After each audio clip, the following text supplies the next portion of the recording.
Hello everyone, welcome to my channel. आज हम इस वीडियो में आयनिक यौगिकों के सामान्य लक्षण, general characteristic of ionic compound topic detail में डिस्कस करेंगे, जो बीएससी फर्स्ट सेमेस्टर के सिलेबस में आपको देखने को मिलेगा। एक बहुत इंपॉर्टेंट टॉपिक है। सो इस पर्टिकुलर वीडियो में डिटेल में इस कॉन्सेप्ट को समझेंगे। इसके जितने भी इंपॉर्टेंट कैरेक्टरिस्टिक्स हैं सभी को एक एक करके डिटेल में समझेंगे एंड ये प्रॉपर नोट्स आपको प्रोवाइड करूंगा, जो आपके बीएससी फर्स्ट सेमेस्टर के एग्जाम प्रिपरेशंस के लिए बहुत हेल्पफुल होगा। सो स्टार्ट करते हैं। आयनिक यौगिक के सामान्य लक्षण, जो जनरल कैरेक्टरिस्टिक हैं, वो क्या होते हैं। सबसे पहले आयनिक कंपाउंड, आयनिक यौगिक क्या होते हैं, इसको हम समझते हैं। जब मेटल और नॉन मेटल के बीच इलेक्ट्रॉन का आदान प्रदान होता है तो जो यौगिक बनता है उसी को ही आयनिक कंपाउंड, आयनिक यौगिक कहा जाता है। जैसे कि मान लो ये हमारा मेटल का कोई एटम है और ये नॉन मेटल का कोई एटम है। मेटल का जो एटम है वो इलेक्ट्रॉन डोनेट कर सकता है, इलेक्ट्रॉन दे सकता है, जिससे इसमें पॉजिटिव चार्ज आ जाता है। ठीक है, ये हमारा ए नंबर का एटम है। ये बी नंबर का एटम है जो नॉन मेटल है, ये इलेक्ट्रॉन को जो है ग्रहण कर सकता है, जिसके कारण इसमें नेगेटिव चार्ज आ जाता है। अब इस पॉजिटिव एंड नेगेटिव चार्ज के कारण इन दोनों एटम्स के बीच एक फोर्स काम करता है, एक बंध बन जाता है। ठीक है, इन दोनों के अट्रैक्शन के कारण उसी बॉन्ड को, इन दोनों एटम के बीच जो बॉन्ड है, ये पॉजिटिव एंड नेगेटिव चार्ज के कारण इसी बॉन्ड को आयनिक बॉन्ड कहा जाता है। एंड ये जो कंपाउंड पूरा बनता है इसी को ही हम आयनिक कंपाउंड कहते हैं। ठीक है, तो ये हो गया हमारा बेसिक कॉन्सेप्ट कि आयनिक कंपाउंड या आयनिक बॉन्ड क्या होता है। ठीक है, आयनिक बॉन्ड मतलब जो बॉन्ड बनता है उसको आयनिक बॉन्ड कहेंगे, एंड इस बॉन्ड के कारण जो कंपाउंड बनता है उसको आयनिक कंपाउंड कहा जाता है। ठीक है। अब इसी का जो जनरल कैरेक्टरिस्टिक है एक एक करके डिस्कस करेंगे। सो पदार्थों के गुण उनमें उपस्थित बंधों की प्रकृति तथा उनकी संरचना पर निर्भर करते हैं। आयनिक क्रिस्टलों में प्रत्येक आयन बहुत से विपरीत आवेशित आयनों से घिरा रहता है, जिससे ये आयन प्रबल आकर्षण बलों में बंधे रहते हैं। अतः आयनिक बंध की विशिष्ट प्रकृति व यौगिकों की संरचना के कारण इनके निम्नलिखित गुण होते हैं। ठीक है, तो यहाँ पे एक एक करके हम प्रॉपर्टीज देखते हैं। ये बेसिकली थ्योरी पॉइंट है। इसमें क्या कहा गया है कि जो पदार्थ के गुण होते हैं, पदार्थ, कोई भी जो पदार्थ है उसका गुण हम उसमें उपस्थित जो बॉन्ड है, ठीक है, उस बॉन्ड की जो नेचर है, जो प्रकृति है और उसकी जो संरचना है, इन सब पर निर्भर करता है इसका प्रॉपर्टी, ये कहा गया है। जैसे पहला प्रॉपर्टी है, पहला कैरेक्टरिस्टिक है आयनिक कंपाउंड का, वो है भौतिक अवस्था, फिजिकल स्टेट। ठीक है, तो सामान्य ताप पर सभी आयनिक पदार्थ ठोस अवस्था में पाए जाते हैं। तो अगर इसकी फिजिकल स्टेट की हम बात करें तो ये ठोस अवस्था में पाए जाते हैं, जितने भी आयनिक कंपाउंड होते हैं ये सब। ठीक है, सेकेंड जो है वो है इंपॉर्टेंट हमारा कैरेक्टरिस्टिक जो है समरूपता, जिसे आइसोमॉर्फिज्म कहा जाता है। अब ये आइसोमॉर्फिज्म क्या होता है, बहुत ही इंपॉर्टेंट कॉन्सेप्ट है। बेसिकली जब दो भिन्न भिन्न कंपाउंड की रासायनिक संरचना अलग होती है लेकिन उनका क्रिस्टल स्ट्रक्चर सेम होता है, तो इस गुण को समरूपता या फिर आइसोमॉर्फिज्म कहा जाता है। ठीक है, बहुत सिंपल सा कॉन्सेप्ट है। जब दो भिन्न भिन्न कंपाउंड की, ठीक है, दो अलग अलग कंपाउंड, यहाँ पे एग्जांपल आप देख सकते हैं, हमने सोडियम फ्लोराइड और मैग्नीशियम ऑक्साइड हमने लिया है। तो जब दो भिन्न भिन्न कंपाउंड की रासायनिक संरचना, इन दोनों का जो केमिकल स्ट्रक्चर है वो अलग है लेकिन इनका क्रिस्टल स्ट्रक्चर जो है वो सेम होता है, तो ये जो प्रॉपर्टी है, ये जो गुण है, इसी को ही हम कहते हैं आइसोमॉर्फिज्म। ठीक है, अब यहाँ पे इस एग्जांपल के द्वारा समझाया गया है। यहाँ पे थ्योरी पॉइंट क्या कहा गया है कि समान इलेक्ट्रॉनिक विन्यास वाले आयन समान आकृति के क्रिस्टलों का निर्माण करते हैं। एक सी संरचना के लवणों को संरूपक व इस प्रक्रिया को समरूपता कहते हैं। ठीक है, अब यहाँ पे जो है इलेक्ट्रॉनिक विन्यास की बात की गई है कि समान इलेक्ट्रॉनिक विन्यास वाले जो आयन होते हैं वो समान आकृति के क्रिस्टलों का निर्माण करते हैं और एक ही संरचना के लवणों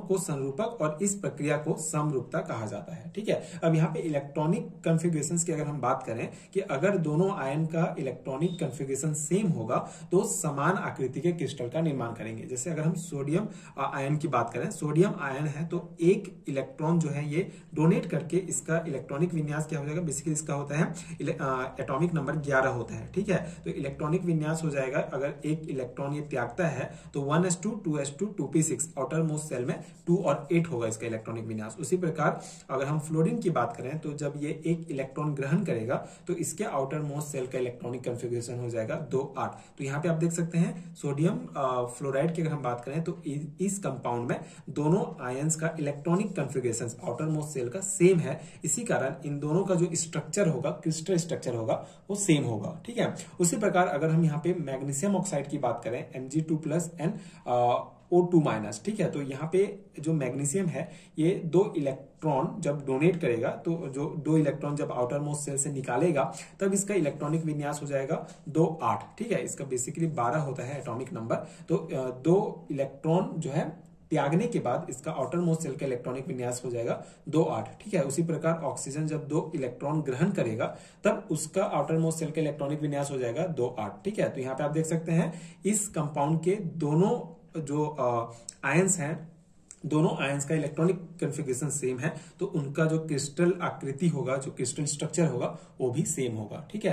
तो यही आइसोमॉर्फिज्म का कॉन्सेप्ट है जो एक इंपॉर्टेंट कैरेक्टरिस्टिक है आयनिक कंपाउंड का, ठीक है। ये हो गया हमारा थर्ड। हमारा कैरेक्टरिस्टिक है उच्च गलनांक व क्वथनांक, high melting and boiling point. अब ये कॉन्सेप्ट क्या है? यद्यपि सहसंयोजक बंधों की तुलना में आयनिक बंध दुर्बल होते हैं, किंतु आयनिक क्रिस्टलों की जालक संरचना के कारण आयनिक यौगिकों के गलनांक व क्वथनांक उच्च होते हैं, ठीक है। अब यहाँ पे देखिए जो सहसंयोजक बंध है, कोवलेंट बॉन्ड की तुलना में जो आयनिक बॉन्ड होते हैं वो बेसिकली दुर्बल होते हैं, ठीक है, थोड़ा कमजोर होते हैं। लेकिन जो आयनिक क्रिस्टल है इनकी संरचना जालक संरचना होती है। जालक संरचना मतलब एक पॉजिटिव आयन रहेगा, एक नेगेटिव, एक पॉजिटिव, एक नेगेटिव, और ये जो पॉजिटिव है वो नेगेटिव से घिरा रहेगा और नेगेटिव पॉजिटिव आयन से घिरा रहेगा। तो इस स्ट्रक्चर को जालक स्ट्रक्चर कहा जाता है। और इसी स्ट्रक्चर के कारण जो आयनिक यौगिक होते हैं उनका गलनांक और क्वथनांक उच्च होता है, ठीक है। बस आपको इतना ध्यान रखना है कि आयनिक यौगिकों का गलनांक और क्वथनांक उच्च होता है क्योंकि इनका जो क्रिस्टल स्ट्रक्चर होता है वो जो है जालक संरचना होता है इसका, ठीक है। ये हो गया। फोर्थ हमारा जो कैरेक्टरिस्टिक है वो है कठोरता व भंगुर प्रकृति, हार्डनेस एंड ब्रिटल नेचर। सो आयनिक यौगिक अपनी जालक संरचना के कारण कठोर परंतु भंगुर होते हैं। आयनिक क्रिस्टल पर जब कोई बाह्य बल लगाया जाता है तो आयनों के विस्थापन के कारण समान आवेश वाले आयन एक दूसरे के पास आ जाते हैं।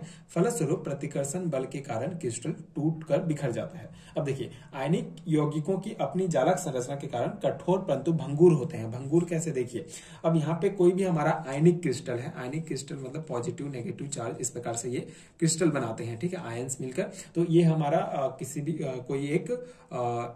कोई एक हमारा आयनिक क्रिस्टल है। अब यहाँ पे जब हम इस क्रिस्टल में बाह्य बल लगाते हैं, कुछ बाहर से जब इसके ऊपर फोर्स लगाया जाता है तब आयनों का विस्थापन होता है, ठीक है। ये जो पॉजिटिव नेगेटिव चार्जेस हैं इनका रिप्लेसमेंट होता है, जिसके कारण जो समान चार्ज वाले जो आयन है वो पास पास आ जाते हैं। जैसे पॉजिटिव पॉजिटिव वाले बहुत पास पास पास पास आ जाएंगे। इसके कारण जो फिर प्रतिकर्षण बल होगा, ठीक है, जब दो समान चार्ज वाले पास पास आ जाते हैं तो उनके बीच प्रतिकर्षण होता है और उसके कारण फिर क्रिस्टल जो है वो टूट जाता है, ठीक है।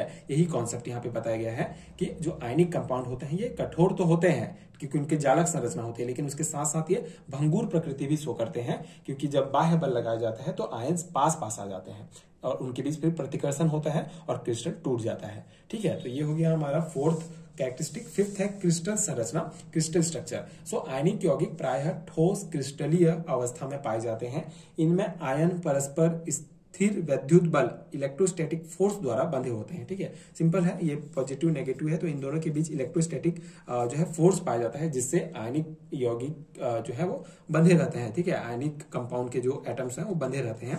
ये आवेश युक्त आयन क्रिस्टल में एक निश्चित व्यवस्था अनुसार संकुलित पैक्ड रहते हैं। इस व्यवस्थित क्रिस्टल संरचना को क्रिस्टल जालक कहते हैं। जैसे NaCl क्रिस्टल में प्रत्येक Na+ आयन 6 Cl- आयन द्वारा तथा प्रत्येक Cl- आयन 6 Na+ आयनों के द्वारा स्पेस में घिरा रहता है।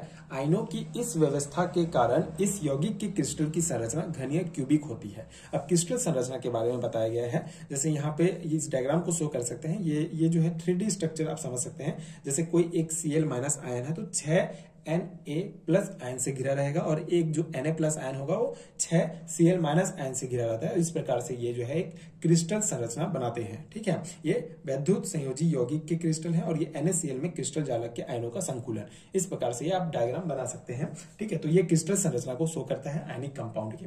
अब हमारा 6 और लास्ट जो कैरेक्टरिस्टिक है वो है विलेयता, सॉल्युबिलिटी, ठीक है। तो इसके सॉल्युबिलिटी को हम डायग्राम के द्वारा डिटेल में समझेंगे। बेसिक थ्योरी पॉइंट क्या है कि आयनिक पदार्थ चूंकि आवेशित कणों से निर्मित होते हैं, अतः ये सामान्यतः जल या अन्य ध्रुवित विलायकों विलायकों में विलयशील होते हैं। जब किसी क्रिस्टल को जल या अन्य ध्रुवीय विलायक में डाला जाता है तो क्रिस्टल के आयन व विलायक अणुओं के मध्य बंध बन जाते हैं। ठीक है, अब इस पॉइंट को पहले हम समझते हैं। जब किसी क्रिस्टल को, बेसिकली जो आयनिक कंपाउंड होते हैं वो आवेशित कण मतलब कि पॉजिटिव नेगेटिव चार्जेस से मिलकर बने होते हैं, अतः ये सामान्य अवस्था में जल और अन्य ध्रुवीय विलायकों में जो है वो विलयशील होते हैं, घुल सकते हैं। अब यहाँ पे जब किसी क्रिस्टल को, जैसे कि ये हमारा क्रिस्टल है, NaCl का क्रिस्टल है, ठीक है, ये वाटर मॉलिक्यूल में आपको पता है H2O वाटर मॉलिक्यूल, जिसमें O जो है वो नेगेटिव चार्ज होगा और हाइड्रोजन में जो है पॉजिटिव चार्ज होते हैं। ठीक है, तो जब ये NaCl के क्रिस्टल को जब जल में डाला जाता है, ठीक है, जब वाटर में हम इसको डालेंगे तो इसके बीच क्या होता है, क्रिस्टल के आयनों व विलायक अणुओं के मध्य बंध बन जाता है। जैसे Na+ जो है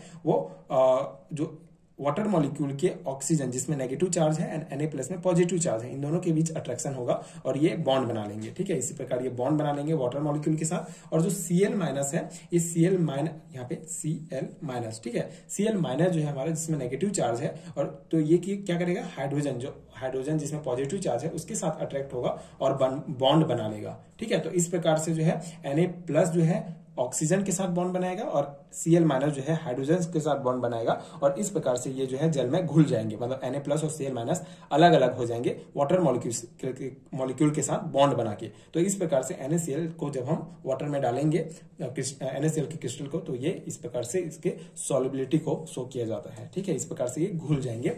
सो इस क्रिया में उत्पन्न ऊर्जा, विलायकन ऊर्जा का मान यदि क्रिस्टल के आयनों के मध्य आकर्षण बल जालक ऊर्जा से अधिक हो तो ठोस विलायक में घुल जाता है, अन्यथा नहीं। अब यहाँ पे एक पॉइंट आपको ध्यान रखना है जो इंपॉर्टेंट है, ये जो प्रक्रिया होती है, ठीक है, इस क्रिया में जो ऊर्जा उत्पन्न होता है उसको विलायकन ऊर्जा कहा जाता है। यदि उसका मान, ठीक है, यदि विलायकन ऊर्जा का मान जालक ऊर्जा से अधिक होगा, जालक ऊर्जा क्या होता है, जो आयनों के मध्य में आकर्षण बल होता है उसको जालक ऊर्जा कहते हैं। तो विलायकन ऊर्जा का मान यदि जालक ऊर्जा के मान से अधिक होगा तो क्रिस्टल जो है घुल जाएगा, और यदि उसका मान कम होगा तो क्रिस्टल नहीं घुलेगा। ठीक है, यही कॉन्सेप्ट आपको ध्यान रखना है। उच्च परावैद्युत स्थिरांक डाइलेक्ट्रिक कांस्टेंट वाले विलायकों में आयनिक यौगिक अधिक विलय होते हैं। ठीक है, तो ये थ्योरी पॉइंट है। अब ये हो गया हमारा कंप्लीट कैरेक्टरिस्टिक। आई होप आपको समझ में आ गया होगा। ये सॉल्युबिलिटी को शो करता है। इस डायग्राम को आप शो करेंगे कि किसी क्रिस्टल NaCl के क्रिस्टल को वाटर में डालते हैं तो क्या होगा, Na+ जो है वो O- के साथ जुड़ जाएगा और Cl- H+ के साथ जुड़ेगा और बॉन्ड बना लेगा, और इस प्रकार से ये NaCl का क्रिस्टल वाटर में घुल जाएगा। ठीक है, तो यही शो करता है। तो ये हो गया हमारा आयनिक यौगिकों के सामान्य लक्षण। आई होप आपको समझ में आ गया होगा। ये प्रॉपर नोट्स मैंने आपको हिंदी में प्रोवाइड किया। अगर आप हिंदी मीडियम के स्टूडेंट्स हैं तो डेफिनेटली ये नोट्स आपके लिए बहुत हेल्पफुल होगा। इसके अलावा अगर आपको BSc एंड MSc लेवल के हैंडरिटन नोट्स चाहिए सेमेस्टर एग्जाम्स के लिए तो उसका लिंक आपको नीचे डिस्क्रिप्शन बॉक्स में मिल जाएगा, आप चेक कर सकते हैं। यूनिट वाइज आप नोट्स डाउनलोड कर सकते हैं, अपने एग्जाम की प्रिपरेशन कर सकते हैं। नोट्स डेफिनेटली आपके एग्जाम के लिए बहुत हेल्पफुल होगा। हर एक टॉपिक को डिटेल में सेमेस्टर एग्जाम के पर्सपेक्टिव से नोट्स बनाया गया है, एक्सप्लेन किया गया है, तो डेफिनेटली नोट्स आपके लिए हेल्पफुल होगा। तो अगर आपको नोट्स चाहिए तो आप डिस्क्रिप्शन बॉक्स चेक कर सकते हैं। एंड अगर वीडियो हेल्पफुल है तो आगे की वीडियोस देखने के लिए चैनल के साथ जुड़े रहिए। And thank you so much for watching.